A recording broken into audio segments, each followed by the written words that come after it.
vamos a dar inicio a la clase del día de hoy. Bueno, en las clases anteriores ya habíamos visto la parte teórica de nuestro curso. Ahora vamos a ingresar, desde esta clase, vamos a ingresar a la parte práctica. Muy bien, entonces vamos a tomar este ejemplo que estamos viendo en el AutoCAD. ¿De qué se trata esto? Vamos a ver un poco la geometría del ejemplo práctico que vamos a realizar de aquí en adelante. Muy bien, el puente tiene 100 metros de luz. 100 metros a salvar, ¿no? Es el obstáculo a salvar es de 100 metros. Entre los apoyos del arco, 100 metros. Perfecto, entendemos eso. Bien, ahora, acá abajo en planta también lo podemos observar.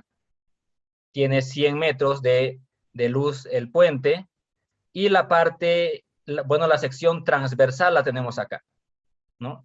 Va a ser un tablero con un par de arcos totalmente verticales con adiestramiento transversal. La distancia entre las caras interiores de los arcos va a ser de 7 metros, es decir, vamos a tener 2 carriles de diseño, ¿no? La calzada entonces es para 2 carriles de diseño. Perfecto, ahí podemos ver la sección transversal con su respectiva acera peatonal. Vamos a tener acera peatonal entonces acá. Muy bien, entonces eso sería. Y obviamente la sección transversal del puente va a ser de 10.8 metros. Muy bien, entonces este es el ejemplo, ¿no? Este es el ejemplo. ¿Y qué es lo que debemos de conocer ahora para poder empezar a modelar el ejemplo práctico? Debemos de definir la directriz del arco. Eso es lo que vamos a hacer en esta clase. Vamos a definir la directriz del arco. Bien, queremos saber cuál es la ecuación que define a esta curva, ¿verdad? Eso es lo que vamos a hacer entonces. Definir la directriz del arco. Muy bien. Bueno, pues entonces veamos un poquito más de esto, les explico. Las péndulas van a estar a cada 6.25 metros, es decir, la luz del puente se ha dividido en 16 partes iguales, ¿no? Para un sistema de atirantamiento tradicional que es el vertical. Perfecto. Muy bien. Bueno, aquí también se indica la flecha del puente, ¿no? Se indica aquí la flecha, pero ya vamos a hablar de esta relación flecha-luz. Perfecto, entonces para ello vamos a ir a la bibliografía, a esta parte, ¿no? Vamos a ir a esta parte. ¿Qué es lo que nosotros necesitamos como primera instancia? Necesitamos definir la relación de flecha a luz. A ver, dibujamos por acá. Ese es el arco y tiene una longitud, ¿verdad? Una longitud y tiene que tener una flecha. Y esto tiene que ser una relación para seguir, para que el arco, mejor dicho, trabaje predominantemente a compresión. Tiene que seguir la curva antifunicular para cargas permanentes, ¿verdad? Entonces, esto es lo primero que se debe de definir, la relación flecha-luz. Y ahora vamos a hablar de esta relación flecha-luz. Se tiene esta bibliografía, ustedes la tienen, por supuesto, este libro lo tienen. Entonces, vamos a ver acá. En primer lugar, hemos dicho que en este documento se ha hecho una recolección de los datos de puentes ya construidos en el pasado, es decir, puentes que están funcionando perfectamente. Entonces, vemos esta tabla acá que dice puente arco con tablero inferior, ¿verdad? Son las relaciones de flecha-luz. Aquí está también la esbeltez del puente arco. Y vamos a ver, acá se tiene se tiene la relación de flecha-luz para todos estos puentes, ¿no? Bueno, para cada uno de estos puentes que se han construido, ¿verdad? La relación de flecha-luz. Y podemos ver, por ejemplo, para el puente de Tiza, la relación es de 1 a 6.53, para el puente de Coudet, de 1 a 6.75. Y así podemos seguir viendo, tenemos relaciones ahí, por ejemplo, aquí de 5.3, de 4.8, de 5.9. Entonces está por encima de la relación recomendada, que viene a ser un quinto flecha luz a un séptimo, ¿verdad? Esa es la relación de flecha luz recomendada, donde el arco trabaja predominantemente a compresión. Digo esto predominantemente porque nosotros sabemos muy bien que los arcos también van a estar expuestos a esfuerzos de flexión y de cortante, ¿verdad? Porque se van a dar cargas asimétricas. Es más, ya suele aparecer, aunque un arco esté solamente actuando por su peso propio, ¿verdad? Entonces, en ese caso, debería de estar en compresión pura el arco, ¿no es cierto? Entonces, pero cuando esto por su propio peso, pasa lo siguiente. Pasa lo siguiente, que este arco se deforma. Estoy exagerando por si acaso la deforma, ¿no? Estoy exagerando. Entonces, ya para la estructura deformada, aquí hay una excentricidad, ¿verdad? Y mediante esta excentricidad se generan momentos flectores en la estructura, ¿verdad? Entonces, no quiere decir que el arco va a estar trabajando 100% a compresión. Va a haber siempre solicitaciones de momentos y también de cortantes, ¿verdad? Muy bien, entonces nosotros podríamos tomar una relación de acá, por ejemplo, de cualquiera de estas, podríamos elegir una relación de flecha luz aquí, y como ya se tiene la longitud del puente, se puede determinar la flecha, ¿verdad? Muy bien, eso se puede hacer. Bien, vamos a ver más adelante, bueno, vamos a ver enseguida también la relación de flecha luz en la parte de el comportamiento resistente. Vamos allá. Entonces, vamos a ver en este mismo documento, vamos a la parte de la respuesta de la estructura. Acá está la respuesta resistente y vamos a leer qué es lo que dice acá. Bien, respuesta resistente, determinación de la directriz del arco. La directriz del arco debe aproximarse lo más posible a la curva antifunicular de cargas permanentes que actúan sobre la estructura, ¿verdad? Entonces partimos con esa idea para poder determinar la directriz del arco, que aunque nosotros sabemos bien claro que el arco no va a estar 100% a compresión, pero partimos de esa idea que debe de trabajar predominantemente a compresión para las cargas antifuniculares. Muy bien, entonces vamos a bajar. Vamos a bajar aquí, y aquí explica un poco esto sobre la determinación de la directriz del arco, pero luego lo vamos a ver. Ahora, una vez sabiendo esto, que el arco debe aproximarse, la directriz debe aproximarse a la curva antifunicular para cargas permanentes, vamos a ir a este otro PDF, que ustedes también lo tienen, ¿no? Muy bien, veamos acá qué es lo que dice en esta bibliografía. Se han empleado numerosos ejes de puentes en puentes de arco, tales como una directriz circular, acá una directriz circular, semicircular, segmentales o de circular compuesta, secciones elípticas, secciones parabólicas de segundo grado y la catenaria inversa. E incluso en algunos casos también se suele emplear arcos mediante una directriz poligonal, ¿verdad? Listo, perfecto, lo tenemos claro entonces ahí, hasta esa parte. Bien, ahora veamos aquí, ustedes lo van a leer esto detenidamente. Yo solamente voy a leer esta parte, acá donde dice, bueno, aquí, 3 arcos perfectamente comunes para puentes, ¿no? Acá, 3 arcos perfectamente comunes que se emplean en puentes. ¿Qué dice?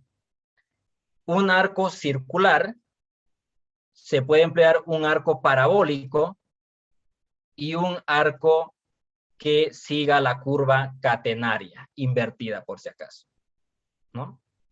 Estos son las directrices más empleadas para diseño de arcos. Bien, y veamos entonces acá se aclara lo mismo que habíamos visto en el anterior PDF. Por lo tanto, el diseño de puentes, una forma de arco o eje generalmente se elige de tal manera que la estructura esté sujeta a compresión predominante bajo cargas permanentes, ¿verdad? Listo. Veamos aquí. Los ejes de arco adoptados más popularmente en el diseño de arcos modernos son el circular, el parabólico y la catenaria, ¿verdad?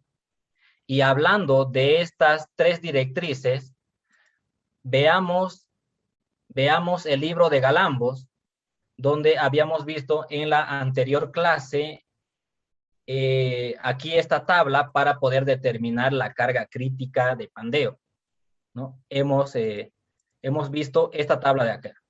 Y justamente esta tabla está para directrices de arco, parabólica, de catenaria y circular. Lo mismo que se indica en el manual de ingeniería de puentes, que viene a ser este manual de acá, ¿no? Lo mismo que se indica. Aquí está la sección parabólica, la sección de catenaria y la sección circular. Muy bien. Sigamos leyendo acá. ¿Qué más nos indica aquí en este documento? Una forma circular simple se configura fácilmente. Aún así, el eje de un arco circular difiere significativamente de la línea de empuje permanente, lo que provoca tensiones no uniformes a lo largo de la nervadura. Esta es la razón por la que los ejes de arcos circulares solo se utilizan en puentes con luces pequeñas menores a 20 metros, ¿no? Menores a 20 metros. Ahí para esas longitudes funcionan bien esta directriz de arco circular, ¿verdad?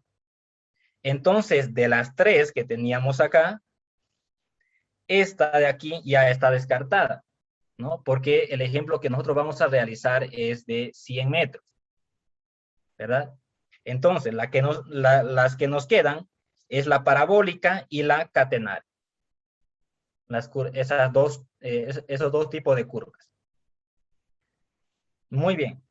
Y si continuamos leyendo, acá dice, los arcos parabólicos se utilizan ampliamente en puentes donde la distribución de carga permanente es casi uniforme.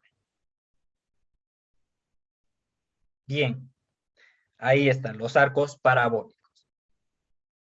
Entonces nosotros en esta clase vamos a hacer el estudio de una curva parabólica y de una curva de catenaria invertida.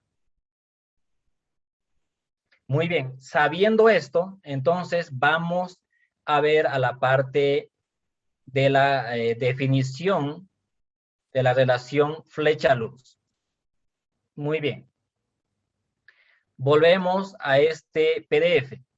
Vamos acá a la respuesta resistente, voy a ir directamente donde se define la relación de flecha-luz, acá en esta página. Aquí lo tenemos, ¿no? La relación de flecha-luz.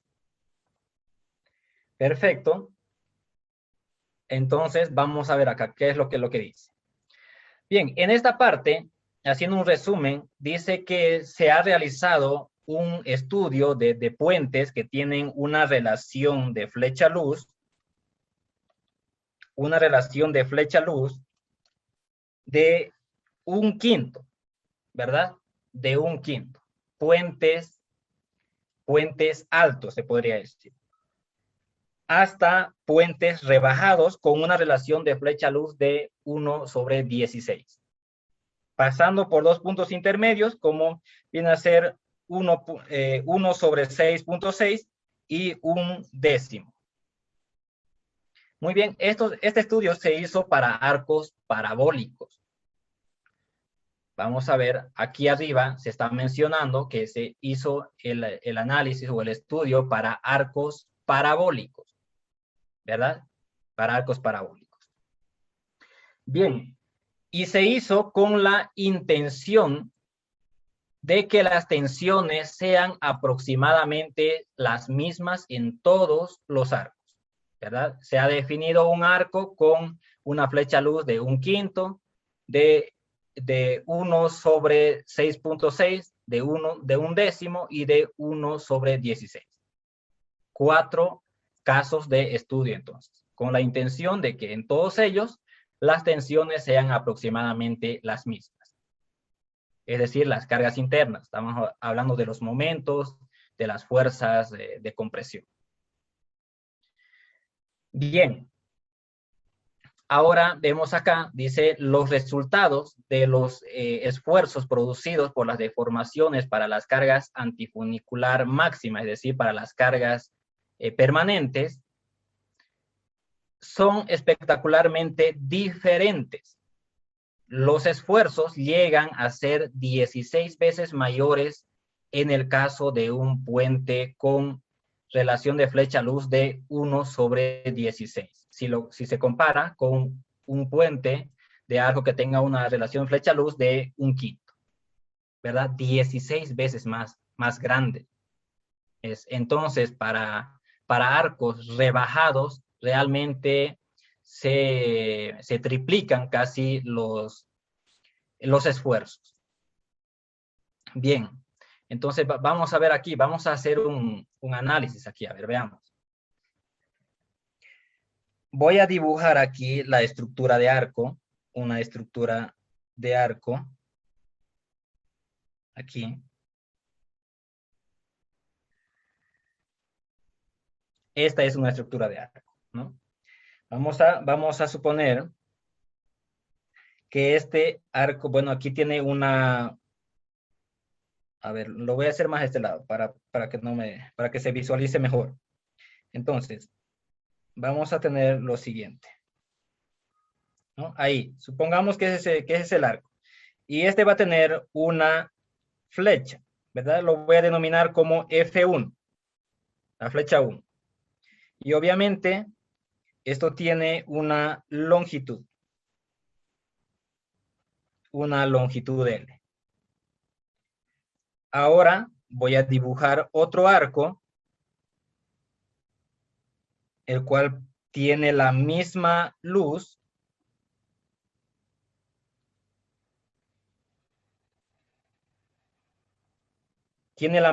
pero la flecha es mayor, ¿verdad? Es más grande, la relación de flecha-luz. Muy bien, entonces, ¿qué es lo que sucede? ¿Qué sucede en esta parte? Entonces vamos a ver. Aquí se tiene, lo voy a hacer también con el mismo color. Vamos a ver, aquí se tiene una reacción horizontal, ¿verdad? Una reacción horizontal. Lo voy a denominar como H1. Eso es para el arco rebajado, el arco que está en color rojo. Y también voy a colocar una flecha aquí para el arco que es, perdón, una fuerza horizontal para el arco que está más elevado, que vendría a ser H sub 2. Bien, entonces vamos a suponer que estamos haciendo este mismo estudio de acá, ¿no? El mismo estudio. Entonces vamos a elegir esta flecha y esta flecha acá. Este arco, el más elevado, vendría a ser la relación de flecha-luz igual a 1/5, ¿verdad? Igual a 1/5. Y este otro vendría a tener una relación de flecha-luz igual a 1/16. Un arco rebajado. Muy bien. Entonces, para estas condiciones, quiero saber lo siguiente. Voy a colocar aquí la fuerza es la fuerza horizontal en la reacción de este arco que está en rojo, es igual a H sub 1, y aquí voy a colocar la reacción o la componente horizontal del arco más elevado, del que está en color verde, ¿verdad? Entonces, ahora pregunta, esta fuerza H1 será mayor o será menor que H2. ¿Qué dicen ustedes? Obviamente para las mismas condiciones de carga. Voy a colocar aquí, voy a colocar la carga, ¿no? Para las mismas condiciones de carga. Una carga distribuida uniformemente.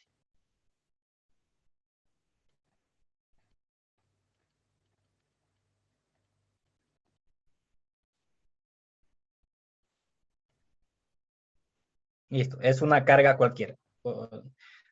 Supongamos que es el peso propio, nada más, el peso propio del arco.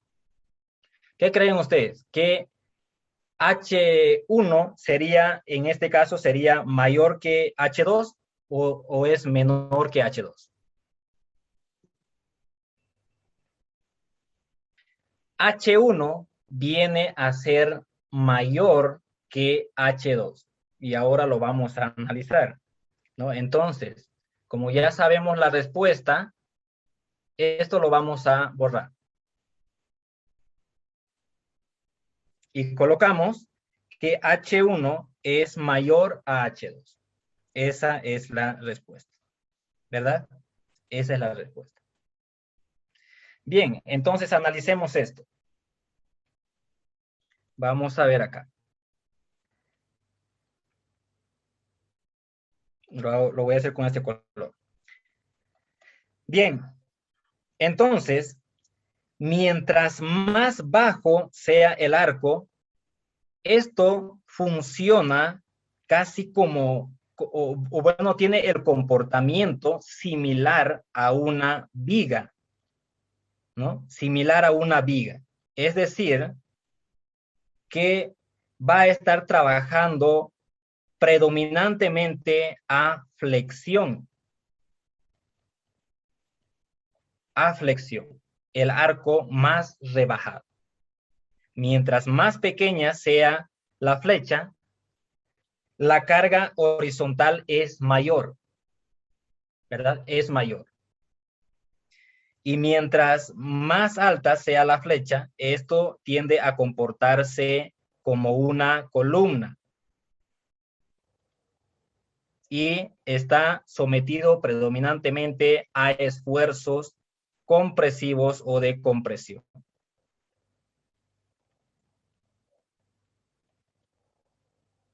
¿Verdad? Es así. Ahora, si no estamos comprendiendo, hagamos el siguiente ejemplo. Voy a colocar aquí una columna totalmente vertical, ¿no? Con su apoyo. Listo. Esta columna está sometida a una carga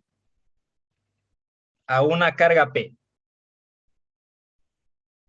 Ahora, en estas condiciones, ¿cuál es la reacción en la parte inferior? Aquí. Solamente se va a tener esta reacción, ¿verdad? Una reacción R solamente vertical. No hay ninguna reacción horizontal, ¿verdad? Pero ahora, ¿qué sucede? ¿Qué sucede si a esta columna se le inclina un poco? Se le inclina a un cierto ángulo, un ángulo phi, digamos ahí. Puede ser un ángulo de 5 grados, de 10 grados, de 15 grados. Un ángulo cualquiera. La carga sigue acá, ¿verdad? Sigue actuando esa misma carga. En ese caso, ¿qué sucede en las reacciones? Hay una reacción horizontal. Perdón, esto lo voy a recalcar, lo voy a dibujar con otro color para poder distinguir.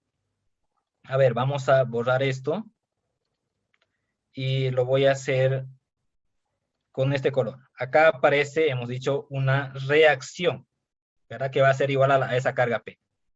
Ahora, si inclinamos esta columna a un cierto ángulo, para esas condiciones se tiene esta fuerza, también una fuerza vertical, y comienza a aparecer una fuerza horizontal, ¿verdad? Una reacción horizontal. Esta es una reacción vertical. Ahora, ¿qué pasa si uno inclina aún más esta columna? Ahí, por decir. La carga sigue actuando. Es la misma carga, la misma magnitud de carga. Ahora, ¿qué sucede? Se tiene la reacción vertical y va a aparecer una reacción horizontal más grande que la que está en verde, ¿verdad? Porque se tiene un mayor empuje horizontal debido a la inclinación. Entonces, esto es análogo para el análisis de arcos. Por lo tanto, esto es de esa manera. Mientras más rebajado sea el arco, se va a tener la mayor fuerza horizontal. Muy bien. Entonces, ahora, ¿qué sucede si se tiene una fuerza horizontal muy grande? ¿Qué sucede? Si estamos hablando de por ejemplo, de puentes con tablero superior. En este caso, se debe de tener un terreno de buena capacidad resistente para poder contrarrestar la magnitud de la carga horizontal. Ahora, si hablamos de un puente con tablero inferior, voy a dibujar acá el tablero, ¿verdad? Supongamos que ese sea el tablero. ¿Qué va a suceder? Si es que se tiene, por ejemplo, para este arco, ¿qué va a suceder? La fuerza aquí es grande. Esta fuerza es mayor que H2, ¿verdad? Entonces, en un arco con tablero inferior se tiene que contrarrestar esta fuerza horizontal mediante una fuerza de tensión en el tablero, ¿verdad? Una fuerza de tensión en el tablero. Y si esta fuerza es grande, esta también va a ser grande. Entonces, ¿qué necesitamos nosotros para poder resistir esta fuerza tan grande? Necesitamos más material. Por ejemplo, si es que esto va a ser presforzado con tendones de preesfuerzo, entonces supongamos que para esta carga para contrarrestar esta carga se necesitan, digamos, 36 tendones, ¿no? 36 tendones. Y para el arco más rebajado, para resistir esta carga, se van a necesitar, por ejemplo, 54 tendones. Entonces, ¿esto qué significa? Que vamos a emplear más material. Por lo tanto, o sea, aquí más tendones, vemos, ¿no? Más tendones. Por lo tanto, la estructura se encarece, ¿verdad? Económicamente hablando, es una estructura mucho más cara, ¿verdad? Entonces, eso hay que ver, ¿verdad? Mientras más rebajado sea el arco, se tiene mayor fuerza horizontal, por lo tanto, necesitamos más tendones y por ende la estructura es mucho más cara. Muy bien, entonces hay que seguir las recomendaciones de la relación flecha-luz. A ver, vamos a ver. Hay una consulta que hace el ingeniero José Carreño. Dice si le podemos explicar qué significa la palabra antifunicular. Bien, vamos a hacerlo acá.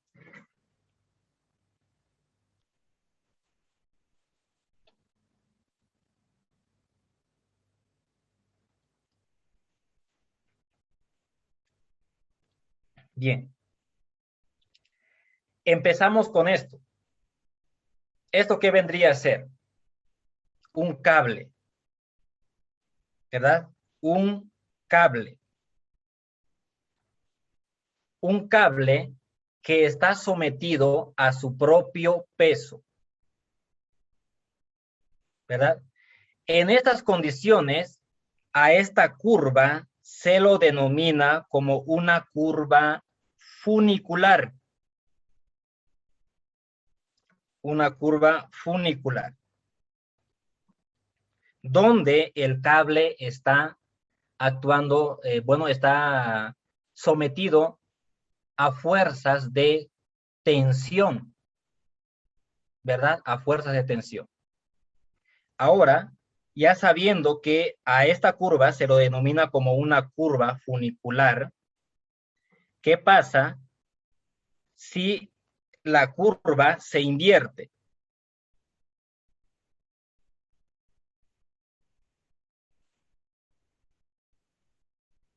Y listo, se invierte la curva. Lo voy a hacer con otro color para que se pueda distinguir.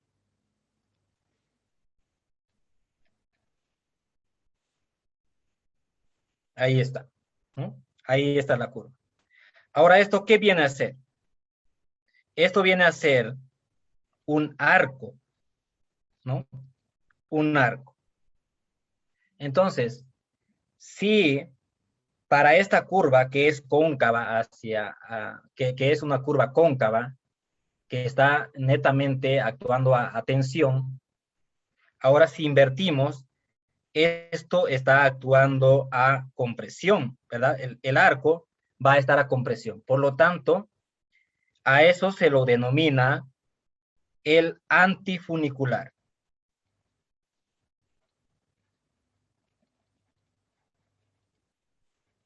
Antifunicular, ¿verdad?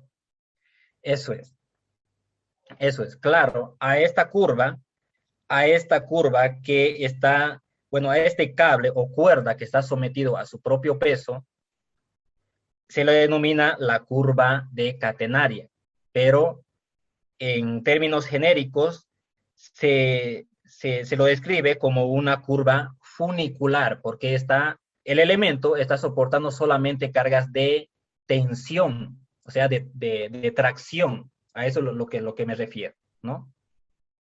Y, o sea, a los elementos que están soportando cargas en tensión, a los elementos en tipo arco, se lo denomina como una curva funicular. Y a los elementos que están soportando una carga de compresión, se lo denomina como una curva antifunicular. Borramos todo esto. Bien, entonces, una vez viendo esto, mira, veamos estas gráficas. Por ejemplo, esta gráfica aquí de este estudio que se realizó, se tienen, por ejemplo, los momentos. Se han analizado arcos biarticulados y arcos biempotrados. Entonces ahí se tiene los momentos. Por ejemplo, veamos cuál es el momento para una relación de 1/16. Esto es 1/16. Estamos hablando de la relación flecha-luz, ¿verdad? Y comparemos con la relación de 1/5. Flecha-luz igual a 1/5. ¿Y cuánto se tiene? Por ejemplo, el momento. Veamos aquí, el momento es de 52.22. Y el momento para, para esta relación de flecha-luz de 1/16, 913. ¿Qué les parece? ¿Verdad? Es por eso que dice que los esfuerzos internos, eh, se incrementan, se incrementan en un 16, en 16 veces más. Es por esa razón. Entonces esto, ¿verdad? Si multiplicamos 52, que viene a ser este valor, el más bajo, 52.22 por 16, da 835. Entonces, si lo multiplicamos por 17, da 800, vamos a ver, 18 sería. Algo de 18 veces más es este momento con respecto al momento que se genera con la relación de flecha-luz de 1/5. ¿Verdad? Entonces, esto es para puentes, para arcos rebajados, ¿no? Y ahí usted puede ver también para los axiles, igualmente, ahí se tiene el diagrama de los axiles. Y aquí para momentos en un arco biarticulado, ¿no? Bien, muy bien. Entonces, con esto han llegado a lo siguiente, a la siguiente recomendación. Y aquí está. Se ve entonces que cuando se trata de relaciones flecha-luz, de normales a pequeñas, es decir, de 1/5 a un séptimo, la vulnerabilidad del arco ante las deformaciones impuestas es pequeña. Muy bien, por lo tanto, entonces, es en este rango donde se tiene el mejor comportamiento estructural de los arcos y donde se tienen las estructuras más económicas, podríamos decir, ¿no? Hablando desde el punto de vista económico. Bien, entonces, ahí está. Obviamente pueden construirse estructuras con una relación un poco mayor o con una relación un poco menor. Pero ahí tenemos entonces un parámetro para poder iniciar con nuestros proyectos. Bien, ahora aquí en este libro, en el manual de ingeniería de puentes, también se tienen unas recomendaciones de la relación flecha-luz. Veamos aquí en esta parte. Desde el punto de vista económico y estructural, la relación entre la elevación y el tramo, es decir, la relación flecha-luz, debería estar generalmente en el rango de 1/2 a 1/10, pero más comúnmente entre 1/3 a 1/6. Es la relación flecha-luz, ¿verdad? Eso es lo que se recomienda en el manual de ingeniería de puentes. Muy bien, entonces con eso ya tenemos una idea entre qué rango se va a tomar la relación de flecha-luz. Habíamos visto en las presentaciones anteriores, aquí en esta bibliografía habíamos visto que la relación de flecha-luz recomendada para los arcos, para los puentes con arco con tablero inferior es de 1/6, ¿verdad? Lo tenemos por acá. Vamos a ver, lo buscamos.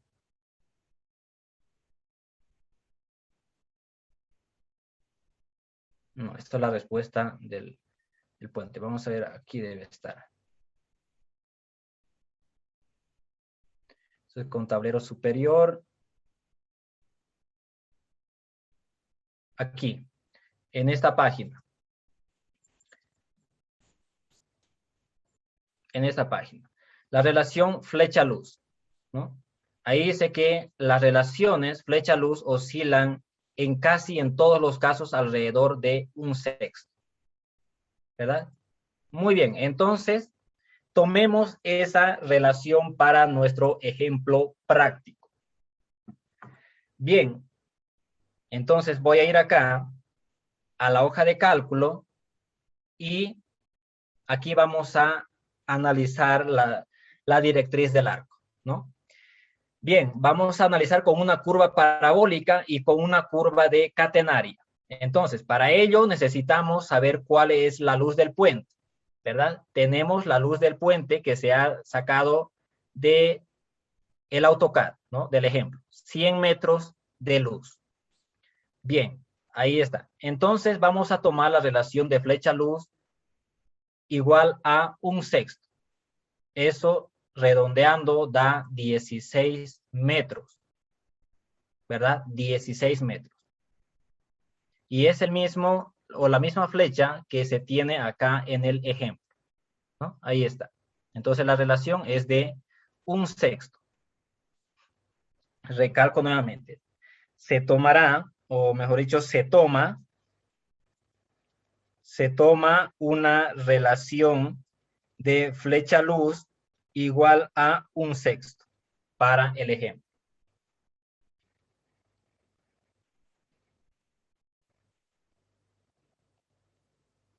Muy bien. Ahí está. Acá está la relación de un sexto. Bien. Ahora con este un sexto, uno puede ya determinar la ecuación de la parábola. Empecemos viendo la curva parabólica. ¿Cómo determinamos la ecuación de la curva parabólica? Entonces, para ello, voy a abrir un Paint y lo vamos a hacer acá. Bien, llevamos esto por acá.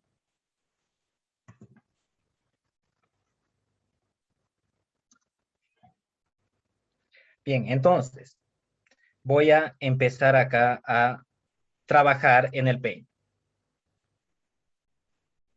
Muy bien.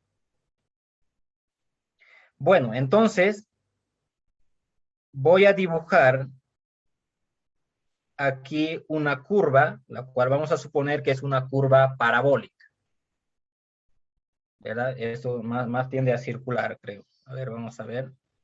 Esto sería una curva parabólica. Perfecto. Entonces, vamos a trazar unos ejes. Aquí voy a dibujar todavía el tablero. Entonces, lo voy a unir, estas dos partes, y vamos a trazar unos ejes coordenados para poder determinar la ecuación de la curva parabólica para poder hacer el replanteo, ¿no? Para poder modelar en el programa C6 Bridge. Entonces, esto de acá va a ser X y esto de acá lo podemos llamar como Z o también puede denominarse Y, ¿no? Estamos haciendo en el plano. Bien. Ahora tenemos la relación flecha-luz. Bueno, aquí vamos a tener, bueno, lo hago con otro color. Lo hago con otro color. Esto de acá es la longitud y esto de acá es la flecha, ¿verdad? La flecha. Bien, ahora se tiene la ecuación de la parábola. ¿Cuál es la ecuación general de la parábola? Vamos a colocar aquí. A, x al cuadrado más b por x más c por y más d igual a 0. Esta es la ecuación general de la parábola.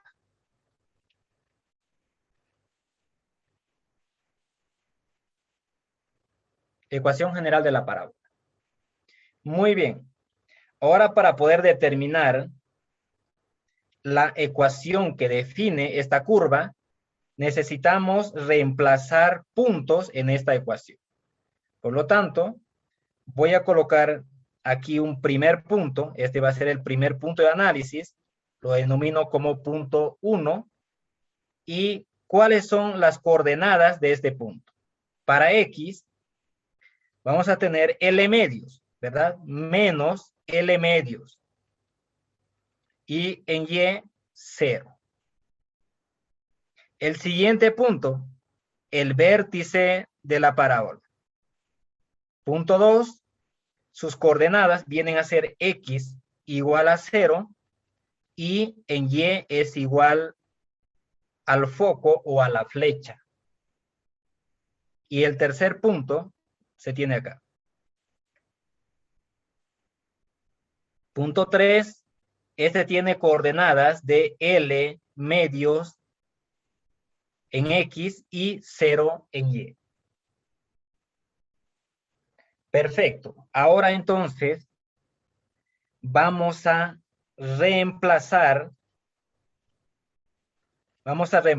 los puntos 1, 2 y 3 en la ecuación general de la parábola.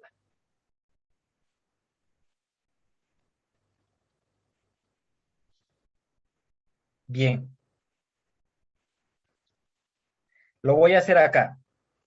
Por tema de espacio lo voy a hacer acá. Entonces, empezamos haciendo ese reemplazo. Lo voy a hacer con negro. Entonces, el punto 1, este punto de acá, reemplazando en esa ecuación, vamos a tener lo siguiente. L al cuadrado sobre 4 veces A. A son las constantes. Estas constantes debemos de encontrar para poder definir la ecuación que sigue esta curva, ¿verdad? Muy bien. Entonces vamos a tener el siguiente, que vendría a ser aquí X. X es negativo, entonces menos L medios por B. Y C es 0 porque en la vertical es 0 y E es 0 en ese punto. Entonces vamos a colocar más D más el término D igual a 0. Para el siguiente punto, que es el 2, este punto de acá, X es igual a 0, entonces vamos a tener solamente F por C más el término D igual a 0. Y la tercera ecuación, en el tercer punto, viene a ser idéntica a la primera, ¿verdad? L al cuadrado sobre 4 veces A más, ahora sí es más, L medios por B y más el término D. Entonces se tiene un sistema de 3 ecuaciones con 4 incógnitas. Las incógnitas son A, B, C y D. ¿Qué hacemos? Esto no se puede resolver de esa manera, ¿verdad? Son 3 ecuaciones con 4 incógnitas. Nos falta una ecuación. Bien, entonces, al haber colocado nosotros estos ejes justamente en la parte media de la parábola, ¿verdad? Justamente este eje vertical hace que sean simétricas estas curvas, ¿verdad? Entonces, esto hace que se anule una de estas variables. Entonces, podemos anular una de las variables. Puede ser A, puede ser B, puede ser C o D. Bien, entonces aquí voy a colocar por simetría se anula una constante.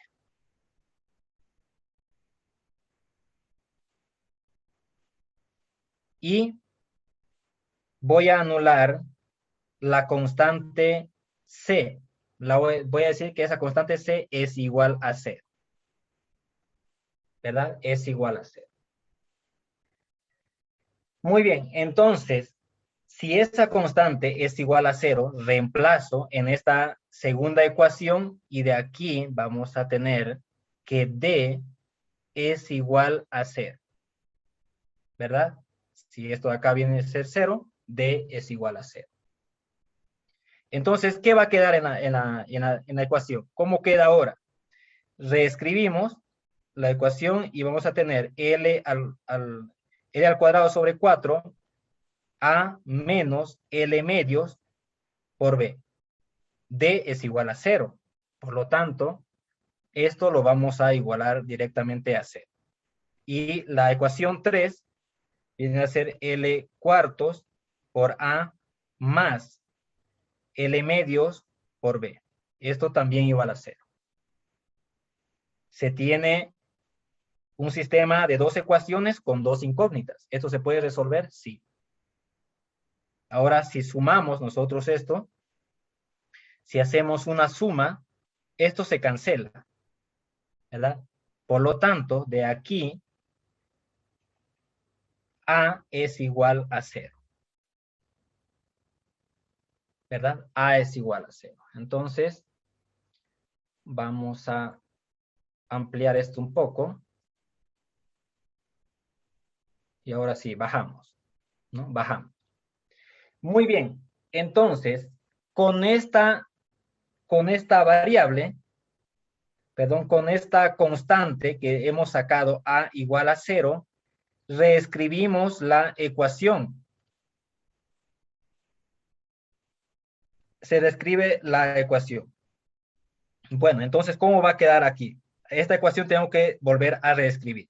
Entonces, vamos a tener X, a ver, lo voy a hacer con otro color para que se distinga un poco. Vamos a tener X al cuadrado más, lo voy a llamar aquí ahora nos olvidaremos de esas variables que habían aquí, ahora lo voy a definir con a la primera constante. Eso va a ser X más B por Y más C. Esto igual a 0. Queda de esta manera entonces la ecuación de la parábola. Ahora nuevamente se debe de reemplazar los 3 puntos en esta ecuación, ¿verdad? En esta ecuación. Y vamos a tener lo siguiente, ¿no? Haciendo un reemplazo, vamos a tener aquí, eh, X en el punto 1 va a ser, lo hago nuevamente con negro, vamos a tener L al cuadrado sobre 4 más, perdón, es menos L al cuadrado, no, L nomás es, L medios por A, ¿verdad? L medios por A. Y como es 0 en la vertical, entonces y es aquí 0, vamos a tener más C igual a 0. Para el punto 2 se va a tener F por B más C. Y para el punto 3 tenemos lo propio, esto es al cuadrado sobre 4 más L medios A y más C. Un sistema de 3 ecuaciones con 3 incógnitas. Ahora sí se puede resolver, ¿verdad? Se puede resolver. Bien, entonces, yo no voy a resolver este sistema de ecuaciones. Usted lo puede hacer por cualquiera de los métodos. Puede hacerlo por el método de sustitución, reducción o igualación. Dependerá ya de usted, ¿no? ¿Qué método elige? Entonces, yo directamente voy a colocar aquí los resultados de esas constantes. Por ejemplo, A es igual a 0,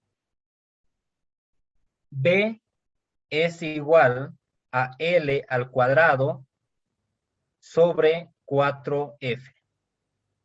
Y C es igual a menos L al cuadrado sobre 4.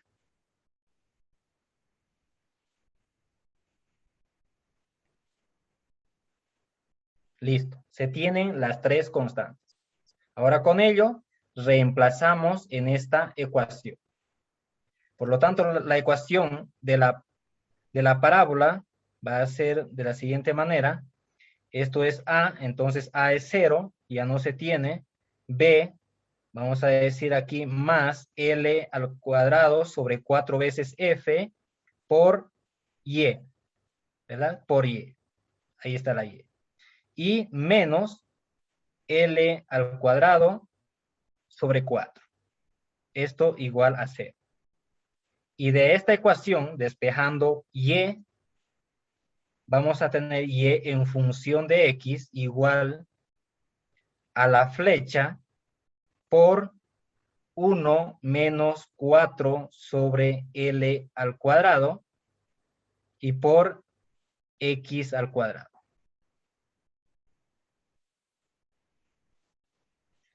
Esta es la ecuación que define la curva parabólica. Ahora, ¿podemos nosotros determinar, entonces podemos replantear esto? Claro que sí, porque esto lo tenemos y la longitud del puente también lo tenemos. Entonces hay que hacer el replanteo para cada estación de X, determinar cuál es la altura de la curva. Muy bien, entonces uno puede agarrar una hoja en Excel. La tengo aquí, una hoja en Excel. Entonces ahí está la longitud de 100 metros y la flecha de 16 metros. Bien, entonces para cada estación, como habíamos definido aquí en esta parte, el sistema de coordenadas, entonces se tienen negativos y positivos. Y esto lo he definido para cada 6.25, debido a que las péndulas están ubicadas a cada 6.25, ¿verdad? Aquí está. Los 100 metros se ha dividido en 16 partes. Por lo tanto, necesito conocer este punto de acá, ¿verdad? Necesitamos conocer este punto, este de acá, para poder dibujar el arco, ¿verdad? Muy bien. Entonces, por esa razón se ha dividido, bueno, se ha hecho aquí en estaciones a cada 6.25, ¿verdad? 6.25, 12.5, 18.75, etcétera, hasta llegar a los 50 y menos 50. Bien, aquí está entonces la ecuación, ¿no? La ecuación que acabamos de definirla. Aquí está esta ecuación, ¿no? Es esa ecuación. Ahí está la flecha. La flecha. Aquí tenemos la longitud al cuadrado y todo eso por la estación en X, ¿no? Aquí está X. Muy bien, entonces lo dejamos de esa manera, ¿no? Ahí está. Entonces, de esa manera se determina la ordenada Y, ¿verdad?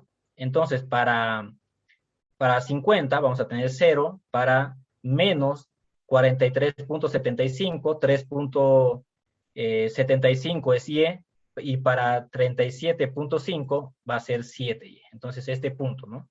A ver, vamos a ver aquí si podemos visualizar las coordenadas en el gráfico. Vamos a ver las coordenadas en el gráfico, etiquetar datos, ahí está, ¿verdad? 3.75, 7, 9.75, 12, etcétera, hasta llegar en la parte superior que es igual a 16, ¿no? Ahí están los 16. Muy bien, entonces ya tenemos replanteado la curva parabólica, ¿verdad? Ya se tiene. Ahora, si nosotros vamos a la planilla en MATCAD, acá también se tiene la ecuación. Ahí está la ecuación. Esta es la ecuación. Entonces, uno puede hacer un gráfico, ¿verdad? Puede insertar un gráfico lo ponemos ahí y voy a colocar, esta es la ecuación que va a ir en el eje X y aquí vamos a colocar X, ¿verdad? X. Muy bien, entonces ahí podemos visualizar la curva parabólica. Empieza en menos 50 y termina en 50.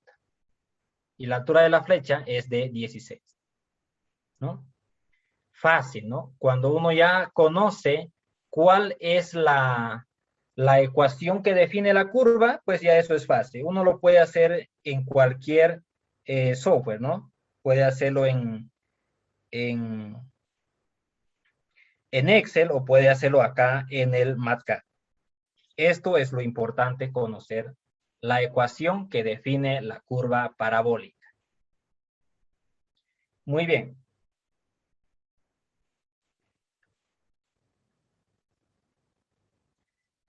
Bueno, ahora hablemos de la curva catenaria. Ya hemos visto lo de la curva, vamos a ver, acá estábamos, lo de la curva parabólica. Ahora hablemos de la curva catenaria. Entonces aquí hemos dicho que las directrices más utilizadas son aquí, ¿no? La circular hemos dicho que no.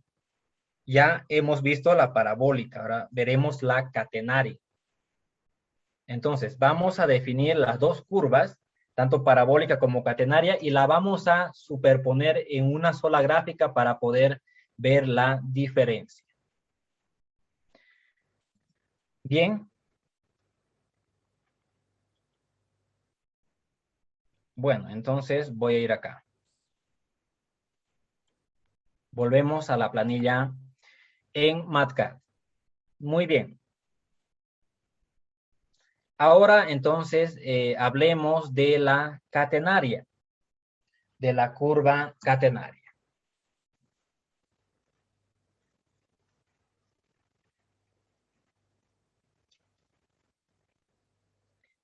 Muy bien, en primer lugar, ¿qué es la curva catenaria?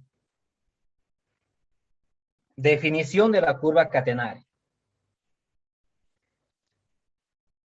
La curva catenaria es una curva ideal que representa la curva generada por una cadena, cuerda o cable sin rigidez flexional, suspendida de sus dos extremos y sometida a su propio peso. Entonces, vamos a dibujar aquí un cable o una cuerda, ¿verdad? Un cable o una cuerda, sometido a su propio peso. Muy bien. Ahora aquí va a aparecer una fuerza horizontal de tensión, ¿verdad? Una fuerza H. Acá la misma fuerza H que equilibra el sistema. Muy bien, ese es un cable, ¿no? Vamos a colocarlo aquí. Esto es un cable. Entonces, la definición de la curva catenaria dice que es la curva que toma un cable sometido a su propio peso, ¿verdad? Sometido a su propio peso. En esas condiciones, el cable está netamente en tensión.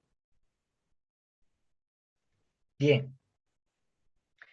Ahora entonces, para poder definir la ecuación de esta curva, se han realizado estudios, por supuesto, y uno de ellos le voy a indicar aquí. Si nosotros entramos a Wikipedia, ahí tenemos la definición de la catenaria, ¿verdad? La definición de la catenaria. Y aquí tenemos la ecuación de la misma. aquí está la ecuación, ¿verdad? Y igual a A por el coseno hiperbólico de X sobre una constante A. Esa es la ecuación que define la curva de catenaria. Bien, ahora veamos por acá abajo se tiene, usted lo puede revisar esto con calma. Aquí se tiene la deducción de la curva catenaria, es una ecuación diferencial, ¿verdad? Una ecuación diferencial y aquí se tiene la solución general, ¿verdad? La solución general. Y para un cable, el cual está sostenido, sus puntos de apoyo al mismo nivel, voy a dibujarlo aquí, ¿verdad? Estos puntos están al mismo nivel, ¿verdad? No está ninguno de ellos más arriba o más abajo. Están en el mismo nivel. Muy bien. Entonces, esta definición de la curva catenaria se hizo para las siguientes coordenadas, para los siguientes ejes coordenados. Borro esto de acá y vamos a colocar los ejes coordenados. X y Y. X y Y. Bien, voy a bajar un poquito más esto para que no perjudique y podamos entender mucho mejor. Bien, entonces, esta curva está sometida a su propio peso, hemos indicado, ¿no? El peso acá es uniforme.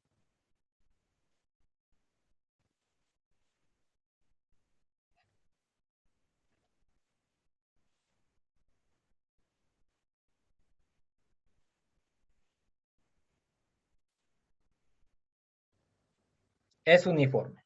Y este peso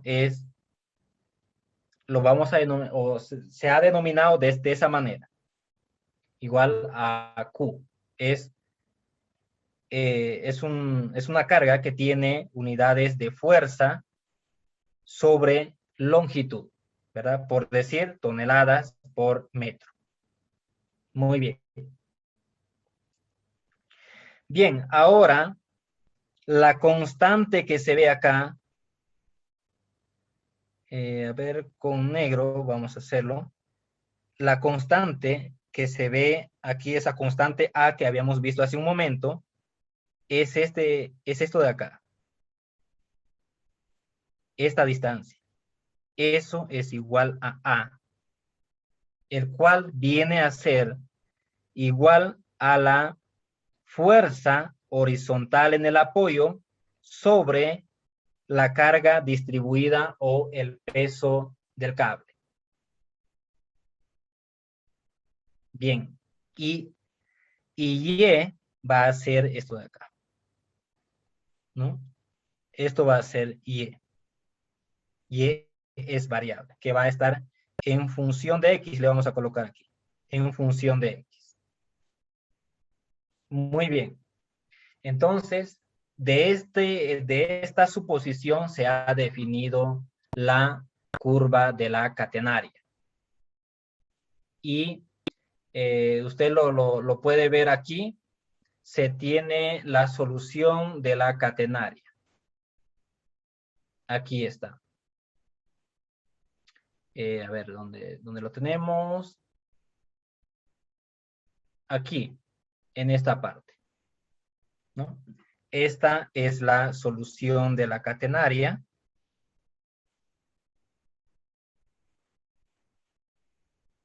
Aquí está la solución, ¿no? Resolviendo el coseno hiperbólico de X sobre esta constante A, se tiene esta expresión. Entonces la voy a reescribir aquí la ecuación. Vamos a decir que Y en función de X va a ser igual a medios por el antilogaritmo elevado a x sobre a más el antilogaritmo elevado a menos x sobre esa constante a.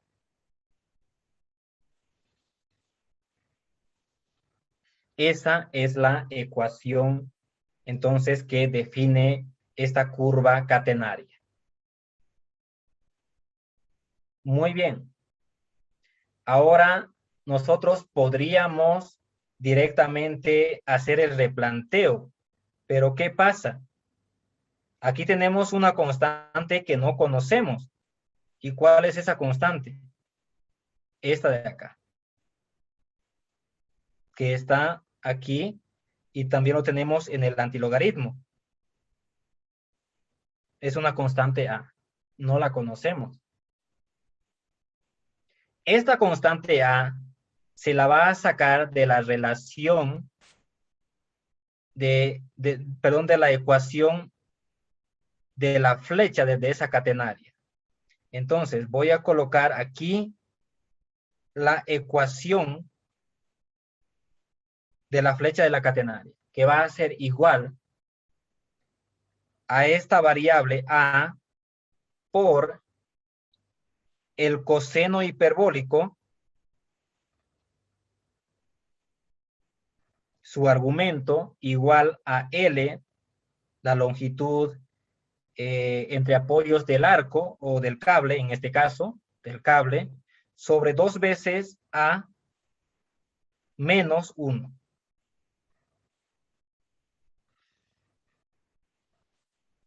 Esta es la ecuación de la flecha, ¿verdad? Con eso podemos determinar la flecha.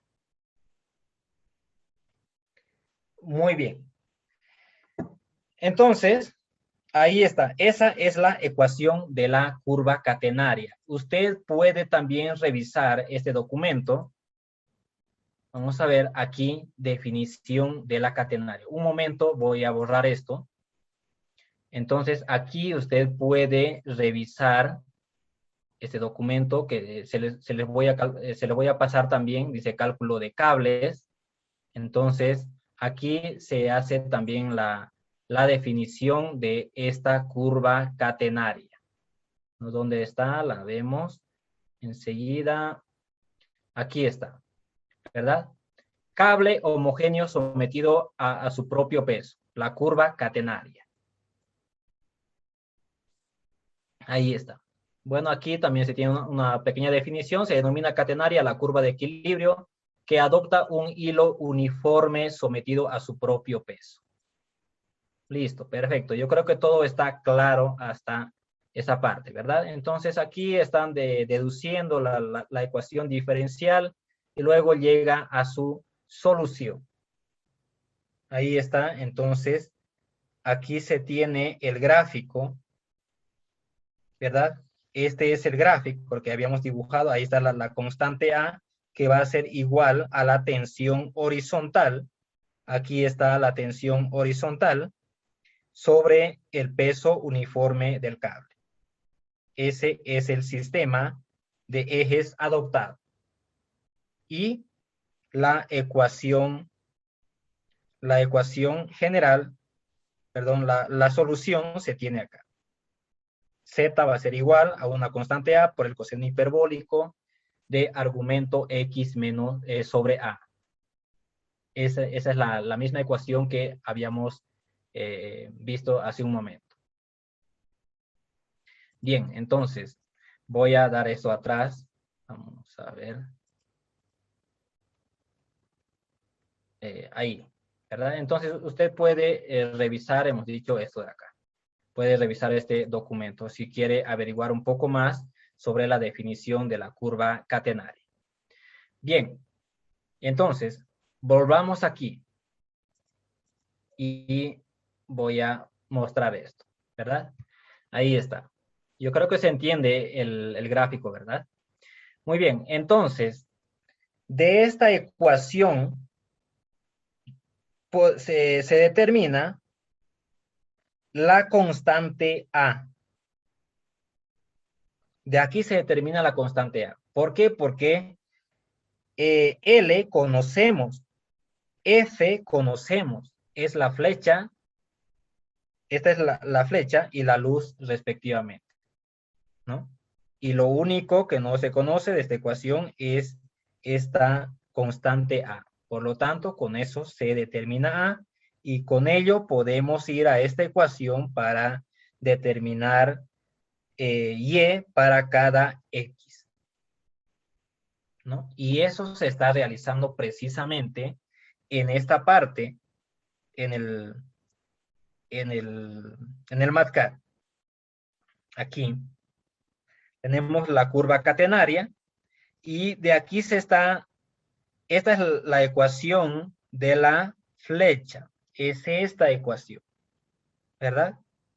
Y con ello entonces determinamos A, el cual tiene un valor para estas condiciones de L igual a 100 y la flecha igual a 16.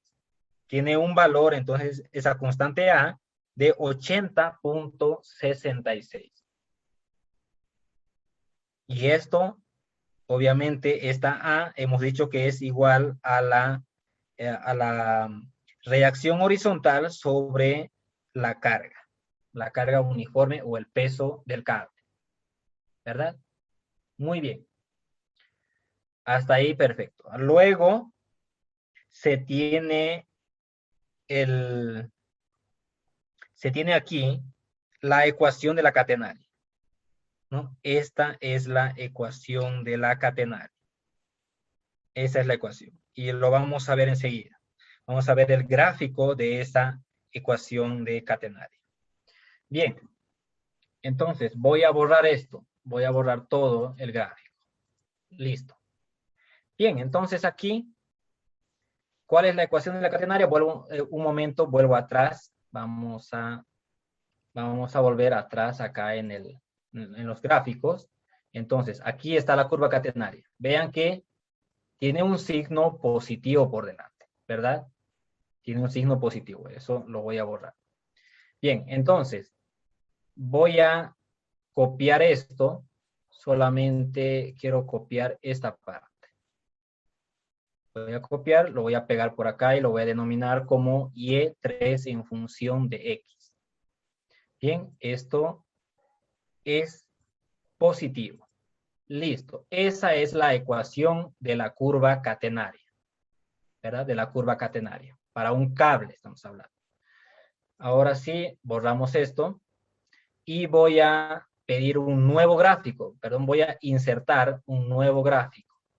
Acá inserto este gráfico y lo vamos a graficar entonces esta función.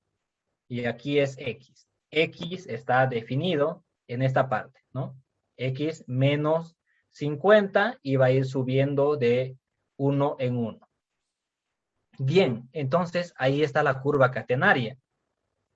Esta viene a ser la curva catenaria, donde se tiene el valor de A. Me lo voy a extender un poco más. Ahí entonces se tiene el valor de esa constante A. Este es el valor. A igual a 80.66, ¿no? Aquí arriba lo teníamos definido. Bien, pero esta es la curva catenaria, es la curva que representa a un cable, ¿verdad? Ahora nosotros lo que estamos buscando es la curva invertida, bueno, la inversa de la catenaria. Como hace un momento habíamos hablado de la curva funicular y la curva antifunicular, ¿verdad? Ahora estamos hablando de la catenaria y para el arco, pues queremos la curva invertida, la catenaria invertida. Entonces, ¿cómo hacemos eso? Lo vamos a hacer de la siguiente manera.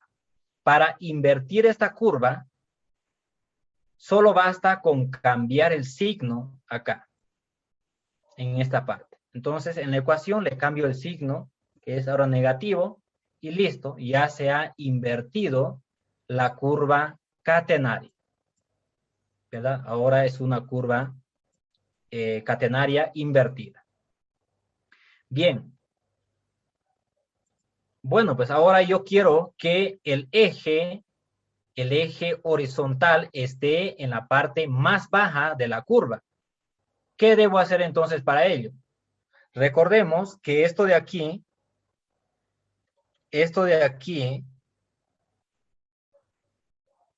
a ver, voy a hacer así de esta manera.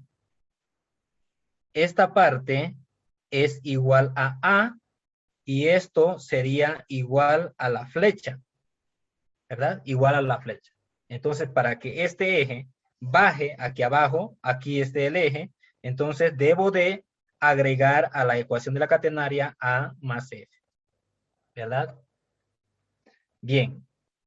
Bueno, entonces, dicho eso, lo vamos a cambiar. Ahora sí, lo voy a cambiar aquí, que esta ecuación ya está aumentada. Aquí se está aumentando A y se está aumentando F. Entonces, lo voy a cambiar la función simplemente. Voy a colocar que es la función 2, ¿verdad? Ahora sí, ya tenemos el eje horizontal en la parte más baja de la curva. Es una curva catenaria invertida. Y aquí lo habíamos visto en esta parte. Aquí dice la curva catenaria invertida, ¿verdad? O la inversa de la catenaria. Bien. Muy bien, entonces ahí ya tenemos. Ahora uno puede superponer estas curvas para ver la diferencia entre una y otra. Y eso es lo que se hace en este gráfico. Uno puede hacerlo también en este. A ver, lo puedo hacer en este gráfico. Vamos a agregar traza y voy a decir que quiero esta curva más. La curva 1, en este caso la curva parabólica, y ahí está, ¿verdad? Ahí está. Puedo cambiar esto de acá, lo vamos a cambiar el color para poder visualizar mejor. Y por ejemplo, a ver, vamos a colocar esto de acá, no, verde, listo. Ahí está. Entonces, a ver, es rojo, creo. Sí, está en rojo, ¿no? Ahí está. Entonces, de esa manera uno puede superponer las curvas, ¿no? Pero aquí no estamos visualizando bien. Entonces, lo dejaremos esto tal como estaba.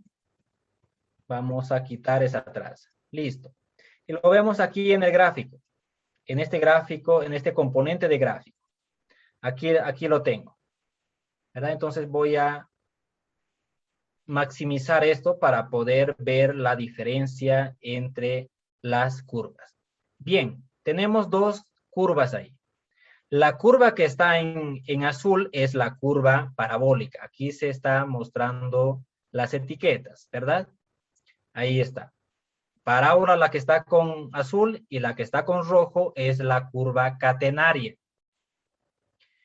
Bien, ahora podemos observar en este gráfico que la curva, tanto catenaria como la parabólica, se asemejan bastante, especialmente en la parte superior, en el vértice, en esta parte, ¿verdad? Después de eso, la curva parabólica toma, bueno, está por debajo ligeramente de la curva catenaria. La que está con rojo es la curva catenaria, hemos mencionado. Esta es la catenaria. Perdón, la catenaria. Y la que está con azul es la curva parabólica. La parábola lo voy a colocar, ¿verdad? Entonces, cuando está ya aquí en la parte media, ligeramente la curva parabólica se pone por debajo de la curva catenaria. Entonces, se podría decir que estas curvas se superponen, ¿verdad? Se superponen estas curvas. Entonces, es por esta razón que mayormente se utilizan la curva parabólica para el diseño de arcos. ¿Por qué? Eh, porque es mucho más fácil poder deducir la ecuación de la parábola que de la catenaria. Es decir, por simplicidad de cálculo se utiliza la curva parabólica, ¿verdad? Y aquí mismo se está indicando tal cosa.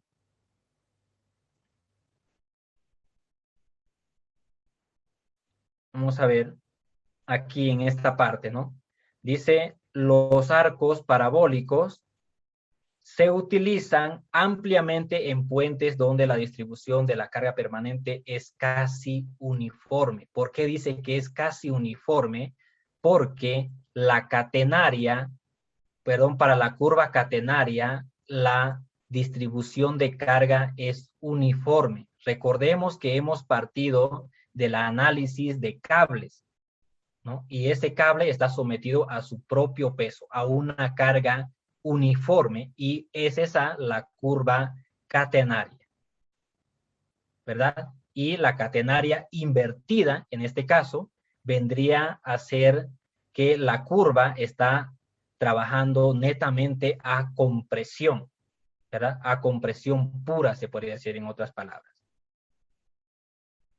¿verdad? Entonces, de esa manera, habríamos definido la directriz del arco. Vuelvo nuevamente acá. Hemos definido entonces la directriz del arco de esta manera. Ahora, ¿cuál va a ser la curva que vamos a tomar? Para este ejemplo, yo en este curso voy a tomar la curva parabólica. Pero ahí está el análisis, entonces, entre las dos curvas. Usted ya en un proyecto real, bueno, tomará la decisión de qué curva va a utilizar, ¿verdad?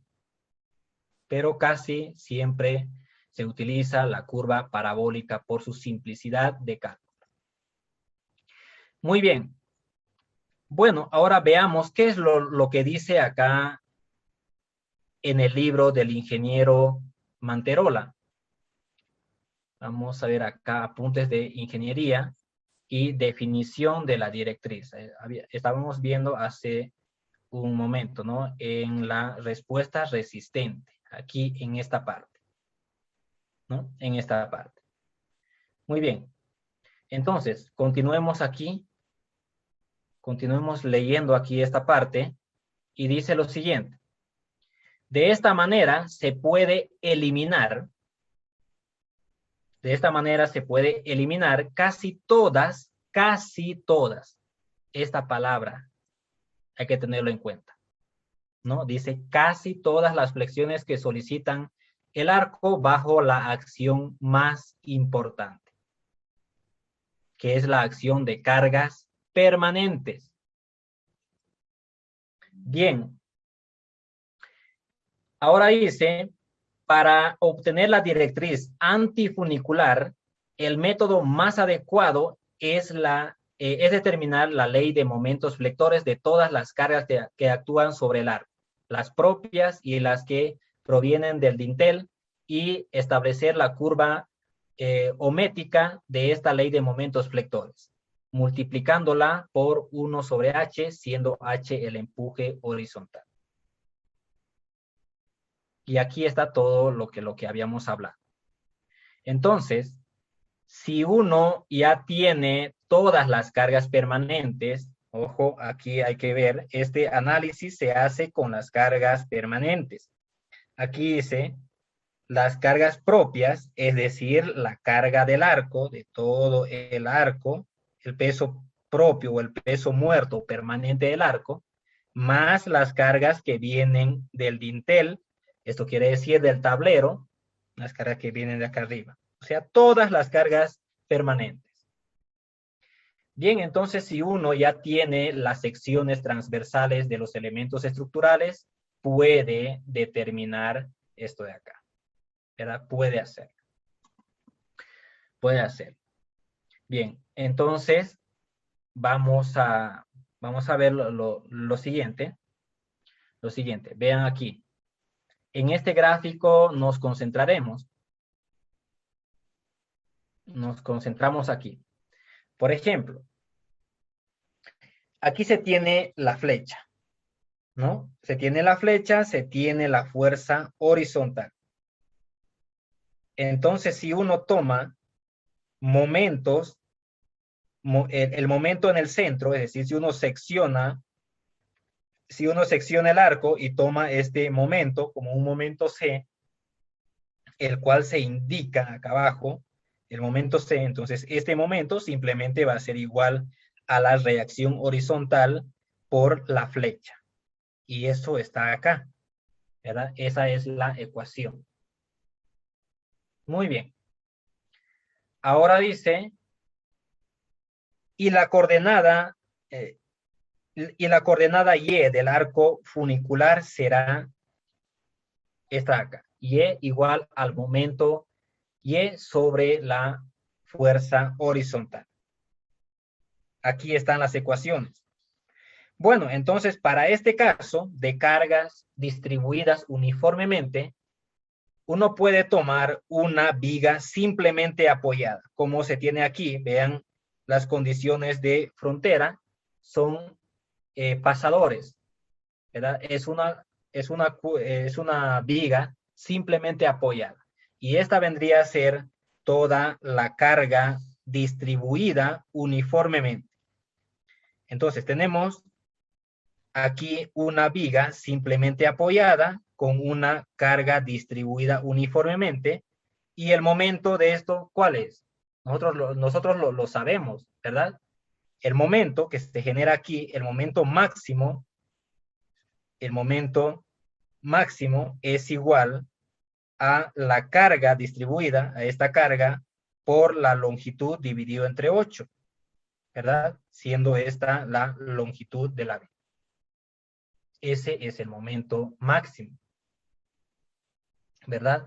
Pero ahora uno debe de encontrar este momento, ¿no? Para cada uno de los puntos debe de encontrar un momento. Entonces, eso ¿cómo vamos a hacerlo? Pues aquí seccionando este elemento, ¿no? Seccionamos ese elemento. A ver, aquí voy a colocar la reacción. ¿Cuál sería la reacción aquí? La reacción no es más que W por L medios, ¿verdad? Esa es la reacción. Entonces, voy a seccionar, voy a seccionar aquí la viga a una distancia X, ¿verdad? A una distancia X. Aquí se tiene la reacción WL medios y aquí está el momento. Quiero determinar este momento. Este momento va a ser MX, ¿verdad? MX. Entonces, vamos a tener lo siguiente. MX va a ser igual a esta fuerza. Bueno, esto ya lo estoy haciendo ya como en la universidad, no como en estática. No, pero ahí entonces vamos a tener la siguiente ecuación. Yo sé que ustedes ya se están aburriendo con esta parte porque ustedes ya lo saben, pues, esta parte. Entonces, esto viene a ser este momento, ¿no? Este momento.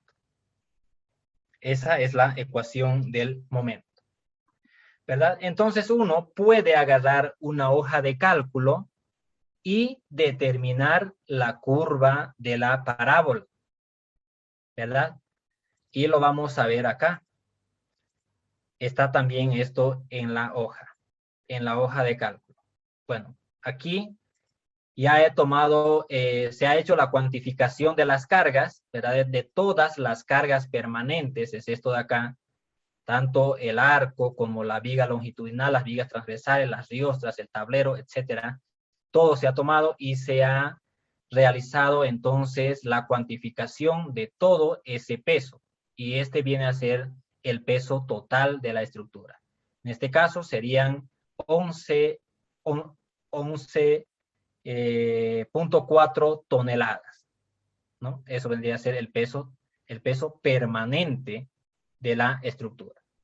Bien, entonces, todas las cargas permanentes, dice, ¿no? Entonces, ahí está el peso propio de los elementos estructurales. También vamos a incluir la carpeta de rodadura. La carga de las barandas también es un peso permanente y la carga de las barreras vehiculares. Y con ello, entonces, podemos determinar en esta hoja de cálculo la curva que define la parábola, ¿verdad? Que define la parábola. Esto está en función lo que habíamos, o lo que se indica en este libro, ¿verdad? Hemos hecho por ese método para poder comprobar. Entonces, volvemos aquí, en este documento. Bien, entonces, ahí tenemos para cada X, ¿verdad? Para cada X desde 0 hasta 100 se ha tomado. Y aquí está el momento. Esta es la ecuación que había visto hace un momento. A ver, vamos a ver. Volvemos, damos atrás. Esta es la ecuación, ¿no? Esta ecuación de acá está aquí, ¿verdad? Muy bien, muy bien. Entonces, voy a borrar nuevamente todo esto. Y tenemos entonces el momento para cada X. El momento flector, ¿verdad? Muy bien. Y ahora veamos esta parte nuevamente aquí. Vamos a ver esto acá. Aquí se tiene estas ecuaciones, ¿verdad? Esta ecuación y esta de aquí. Entonces, esto ya lo conocemos. Ahora, queremos determinar Y. Entonces, si reemplazo de esta ecuación, si reemplazamos aquí en la segunda, vamos a tener lo siguiente. Esto va a ser Y igual al momento. A ver, esto es, aquí sería al momento en Y sobre el momento en C por la flecha. ¿Verdad? Perdón. Esto es, ¿verdad? Reemplazando esta ecuación 1 en la ecuación 2. Esa es la ecuación, entonces, que va a definir la curva parabólica. Y aquí está. Esta es la ecuación. Esta ecuación de acá que acabo de escribir. Entonces, con ello, se tienen también el replanteo de la curva vertical para cada 6.25 metros donde van a ir situadas las péndulas. Y lo vemos acá en el gráfico. Ahí están 3.75, 7, 9.5. Y con esto se ha llegado al mismo resultado que lo que hemos determinado con la ecuación de la parábola. Pues era obvio, ¿no? Porque el momento aquí, el momento para una carga uniforme toma la forma de una parábola de segundo grado, ¿verdad?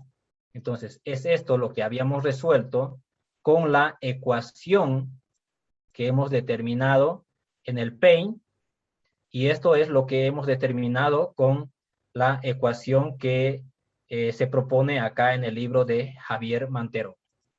Entonces, estos son los resultados. Perdón. Aquí. Esto lo voy a resaltar.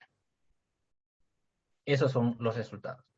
Y es exactamente los mismos resultados, ¿verdad? Entonces, usted ya puede directamente, puede hacer por este método o puede determinar la curva parabólica, ¿verdad? Es una comprobación que se ha hecho. Entonces, usted como ya sabe esta comprobación, entonces puede tomar solamente un método, ¿no? Para ahorrarse tiempo. De esta manera, entonces, se ha determinado la curva antifunicular para el árbol. El material se le va a compartir, es más, ya debería de haber subido esta planilla, pero lo voy a hacer enseguida. Enseguida ustedes lo van a tener a disposición ahí en la plataforma del curso. Bueno, hasta la siguiente sesión, ingeniero.